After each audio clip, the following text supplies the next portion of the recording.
All right, welcome everyone. We're about to go on a clinical tour of the head and neck. And we're not just looking at a boring map. No, we're going to turn this complex anatomy into a story you'll actually remember, revealing connections that are absolutely critical in medicine. Okay, let's just dive right in with a question that sounds super dramatic, but is totally based on real anatomy. How can something so minor on your skin become a massive problem inside your skull? The answer reveals just how interconnected everything up here really is. So, the secret. It all comes down to these things called emissary veins. You can think of them as these tiny, secret passages. And here's the kicker. They don't have any valves. None. So what does that mean? It means blood and, yeah, bacteria can flow both ways. It's literally a two-way street connecting the outside of your skull directly to the venous system of the brain. Okay, so our first stop on this tour takes us right to the surface of your face. We're looking at an area that clinicians gave a pretty spooky name to, and for a very, very good reason. And this is exactly why those emissary veins are such a big deal. An infection right here can drain backwards through those valveless veins, and where does it end up? In the cavernous sinus, a major collection of veins right next to your brain. It's a straight shot for trouble to get inside. Okay, now we're going to dive a little deeper. We're moving past the skin and getting into the heavy machinery that controls your jaw. We're headed into this really complex space called the infratemporal fossa.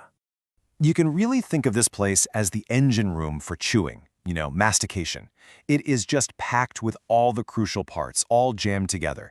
You got powerful muscles, the nerves that tell them what to do, and the arteries that feed them. It's a really tight, busy neighborhood in there. So take a look at this table. What's really fascinating here is that last column, the innervation.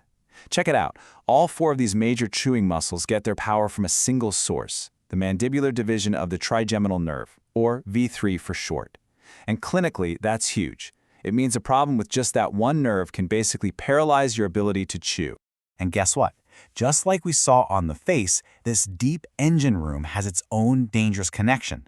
The pterygoid venous plexus is this whole web of veins that talks to both the facial vein on the outside and, you guessed it, the cavernous sinus on the inside, using more of those sneaky emissary veins.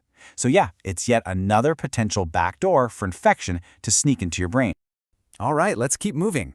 For our next stop, we're heading down into the neck, which is basically the critical superhighway connecting your head to, well, the rest of you. So, tucked inside this protective sleeve called the carotid sheath, you've got three absolutely vital structures bundled together. You have the main artery supplying the brain, the main vein draining it, and the vagus nerve, which is controlling everything from your heart rate to digestion.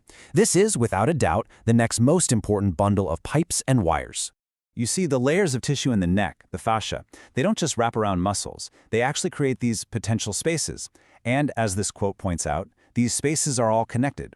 An infection that gets into one of these danger spaces can literally travel all the way down from the base of the skull right into the middle of your chest. And that is a massive medical emergency.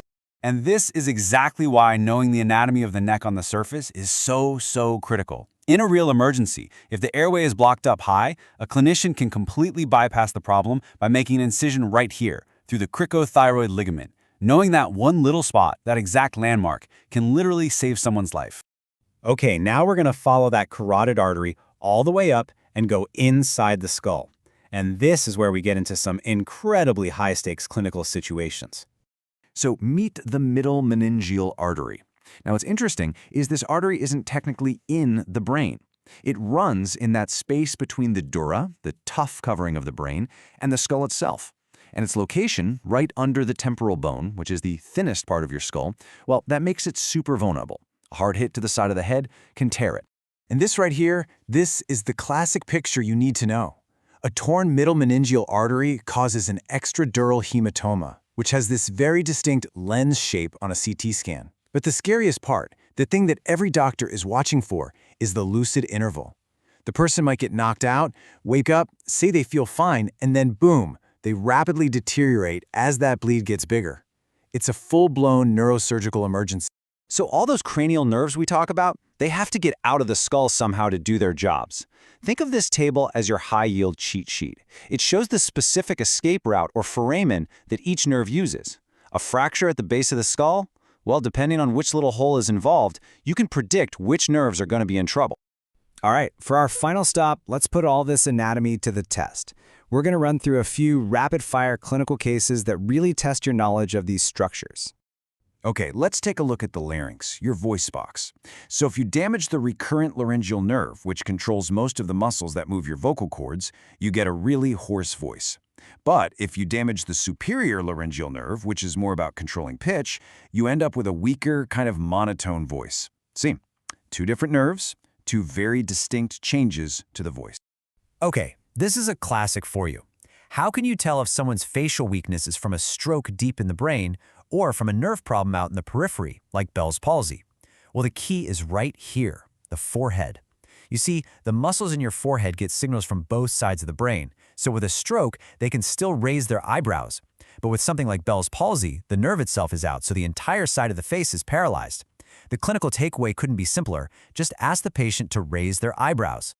Ah, the gag reflex. It's a perfect real-time test of teamwork between two different nerves. So when something touches the back of your throat, the sensation gets sent to your brainstem by one nerve. That's the glossopharyngeal. Then the motor command to actually contract your throat and gag comes rushing back down a different nerve, the vagus. It's a beautiful, if sometimes kinda unpleasant, test of two cranial nerves working together perfectly. So I'm going to leave you with this final clinical puzzle that really ties it all together. During an exam, you notice a patient's tongue points towards the side with the nerve problem, but their uvula points away from it. Why the difference? The answer, well, it's all in the specific anatomy of how those muscles are wired and how they pull. It's just a brilliant reminder that when it comes to the head and neck, every single tiny detail matters. Thanks so much for joining me on this tour.